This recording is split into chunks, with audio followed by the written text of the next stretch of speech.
បងប្អូនទាំងអស់គ្នាស្គាល់អត់ថាផ្លែអ្វីបងប្អូនបើបងប្អូនធ្លាប់ហូបផែជាស្គាល់ហើយបងប្អូនចានេះបងប្អូនមើលដើមនេះជាដើមអ្វីដែរបងប្អូនគឺផ្លែខ្លាំងមែនទែនបងប្អូនអើយនេះសិតតែផ្លែបងប្អូនចាគឺយើងថតចេះយើងមើលអត់ឃើញទេព្រោះវាខ្ពស់ចាដល់ពេលតែយើងនៅចិត្តយើងមើលយើងឡើងបានបងប្អូនអើយសើតតែផ្លែនោះរយំគឺផ្លែនោះក្នុងភូមិខ្ញុំណែបងប្អូនអើយនេះគឺក្នុងភូមិខ្ញុំគឺមានផ្លែនេះណាបងប្អូនណាស្គាល់ខ្លះបងប្អូនចានេះគឺខ្ញុំបេះដាក់ធុងណែបងប្អូនហូបបណ្ដើបេះបណ្ដើគឺជាតិខ្លាំងមែនទែនចាគឺខ្ញុំចូលចិត្តហូបចាគឺផ្លែវារាងចាត់ផ្អែមណាបងប្អូនចាបងប្អូនប្រហែលជាស្គាល់ហើយឃើញតែដើមឃើញតែផ្លែនេះគឺស្គាល់ហើយបងប្អូនបាក់ខ្ញុំប្រាប់ទេណោះ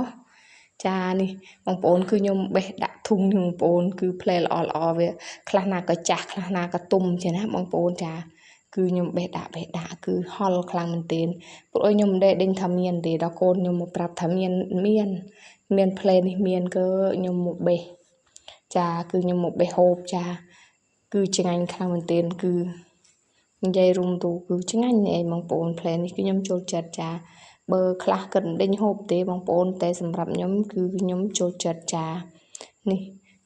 គឺខ្ញុំគ្នាបេះកូនមេងលបសាច់ពីនេះអេបងប្អូនចាគឺគិតមកបេះដែរបងប្អូនបេះឃើញសម្បុកអង្ក្រងចាក់មើលសិនក្លែងមានពងបងប្អូនដល់ចាក់មើលក៏ពងមានទៅគឺពងធំណាបងប្អូនចាគឺមានមែនចាបងប្អូនចានេះគឺខ្ញុំបេះបានប៉ុណ្ណេះអេបងប្អូននេះគឺចាស់ទុំល្អខ្លាំងមែនទែនចាគឺប្រេះណាបងប្អូនពេលវាទុំចាគឺផ្លែឈើមួយមុខនេះគឺគេហៅថាផ្លែកញ្ឆេតទឹកបងប្អូនចាបើខ្លះគេហៅអំពិលទឹកចាភូមិខ្ញុំគេហៅអំពិលទឹកចានេះផ្លែអំពិលទឹកចានេះបងប្អូនគឺល្អខ្លាំងមែនទែនគួរឲ្យចង់ហូបគឺសាច់វាម៉ត់ខៃសោះស្គូសនេះបងប្អូនចាវីដេអូខ្ញុំក៏មានអុយច្រើនបងប្អូន